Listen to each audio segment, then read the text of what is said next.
Some British cars have a terrible reputation. People laugh at them, criticize them, or simply forget they ever existed.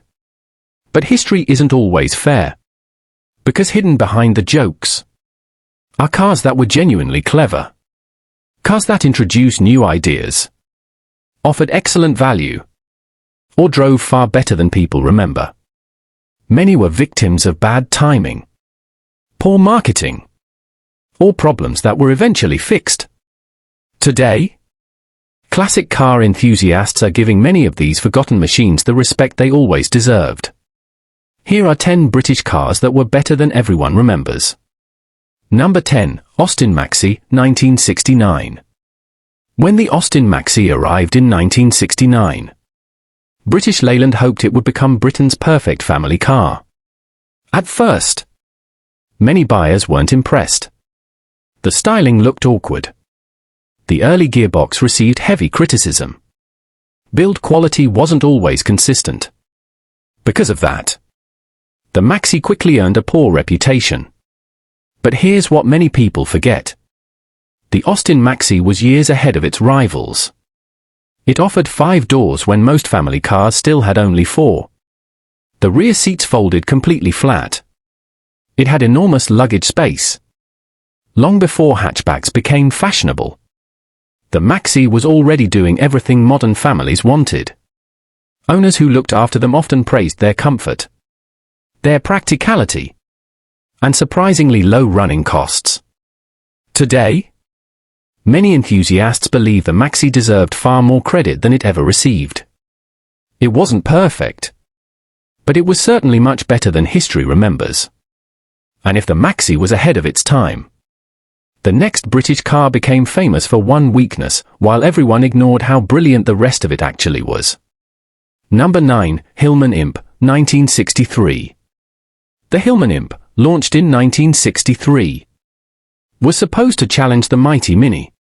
It featured an all-aluminium rear-mounted engine, independent suspension, excellent handling, and impressive fuel economy. For such a small car, it was remarkably advanced. Unfortunately, early production problems damaged its reputation. The new factory struggled with quality control. Cooling issues frustrated owners. Sales suffered almost immediately. Yet once those early faults were solved, drivers discovered something unexpected. The Imp was genuinely fun to drive. Its lightweight design made it agile. The steering felt precise. Many rally drivers even chose the Imp because of its excellent balance. Today, well-maintained examples are highly respected by classic car enthusiasts. Many believe the Hillman Imp wasn't a failure because it was a bad car. It simply suffered from a very bad start. And if the Hillman Imp deserved another chance, the next car won European Car of the Year, yet still ended up becoming one of Britain's most misunderstood classics. Number 8, Rover SD1, 1976. When the Rover SD1 arrived in 1976, it immediately won European Car of the Year. Its sleek fastback styling looked stunning. The powerful V8 models impressed motoring journalists. The spacious interior made long journeys incredibly comfortable. On paper, everything pointed toward success. Then, British Leyland's quality problems returned. Owners complained about inconsistent build quality. Electrical faults appeared. Assembly standards varied from one factory shift to another. Because of those problems, many people forgot just how good the SD1 actually was. Its ride quality was outstanding. Its handling surprised journalists. And its design influenced executive cars for years afterwards. Today, the Rover SD1 is widely recognized as one of Britain's greatest automotive designs. Many enthusiasts believe that with better quality control, it could have become one of Europe's greatest executive cars. And if you think the SD1 deserved more respect, the next British sports car may be the most misunderstood Triumph ever built. Number 7, Triumph Stag, 1970. When the Triumph Stag arrived in 1970, It looked like Britain's answer to the Mercedes SL. Italian designer Giovanni Michelotti created its elegant styling. The removable hardtop made it practical all year round. Inside, the cabin felt luxurious. The V8 engine promised effortless touring. Everything suggested the Stag would become Triumph's greatest success. Then, its engine problems began. Overheating became common. Many owners blamed the car itself. But years later, specialists discovered something surprising. Most of those failures happened because dealers didn't fully understand the new engine. Properly maintained Stags proved reliable and enjoyable. Today, thousands are still on Britain's roads. Owners love their smooth V8 soundtrack, comfortable ride, and timeless styling. Many enthusiasts now believe the Triumph Stag wasn't a bad car at all. It simply suffered from poor servicing during its early years. And if the Stag's reputation was unfair, the next British car became famous for being ugly while hiding one of the most comfortable rides ever built. Number 6, Austin Princess, 1975. The Austin Princess, launched in 1975, is often remembered for one thing: its unusual wedge-shaped styling. Many people laughed at its appearance. Others ignored it completely. But they missed something important. Step inside a Princess, and it felt incredibly spacious. The Hydrogas suspension delivered one of the smoothest rides of any British car. Long motorway journeys felt effortless. Passengers loved the comfort. Even today, owners often say few classic British cars ride as well. Unfortunately, British Leyland's quality problems once again stole the headlines. Electrical faults, poor assembly, and inconsistent reliability damaged public confidence. But underneath those problems, the Princess was genuinely advanced. Many historians now believe it deserved a far better reputation. And if comfort wasn't enough to save the Princess, the next British car quietly became one of the most dependable classics Rover ever produced. Number 5, Morris Minor, 1948.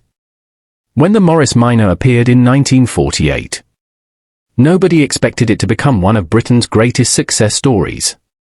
Simple, affordable, and easy to repair, the Minor wasn't designed to impress. It was designed to work. And it did exactly that. Owners loved its reliability. Mechanics praised its simple engineering. Millions of families depended on the Minor every single day. Even after production ended, thousands remained on Britain's roads for decades. Today, the Morris Minor is one of the easiest classic cars to own. Parts are widely available. Maintenance is straightforward.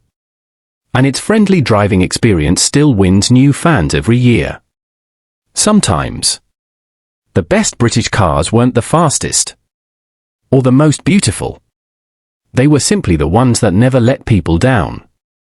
And now only 4 cars remain, including a Milligram sports car that deserved far more success than it ever received. Number 4, the Milligram F, 1995. When the Milligram F arrived in 1995, it marked the return of Milligram as a true British sports car manufacturer. Buyers immediately loved its sleek styling. The mid-mounted engine gave it excellent balance. Its handling felt sharp. And with the roof folded down, it delivered exactly the kind of driving experience people expected from a Milligram. Early reviews were overwhelmingly positive. Sales started strongly. Everything suggested the Milligram F would become Britain's next great affordable sports car. Then, the famous K-Series engine developed head gasket problems. The issue dominated newspaper headlines. Potential buyers became nervous. Yet here's what many people forget. Most properly repaired Milligram FS went on to become dependable classics. Owners often describe them as fun, comfortable, and surprisingly practical sports cars. Today, the Milligram F enjoys a loyal following. Many enthusiasts believe it deserved to be remembered alongside the Mazda MX-5 instead of being remembered for one mechanical problem. And if the Milligram F deserved another chance, the next British luxury car was judged for its badge instead of its quality. Number 3, Rover 75, 1999. When the Rover 75 launched in 1999, it immediately impressed almost everyone who drove it. Its elegant styling looked timeless. The interior felt genuinely premium. Soft leather, real wood trim, and one of the quietest cabins Rover had ever built. Journalists praised its comfort. Owners praised its refinement. Many even called it Britain's best executive car in decades. But bad timing ruined everything. BMW decided to sell Rover. Rumors about the company's future spread everywhere.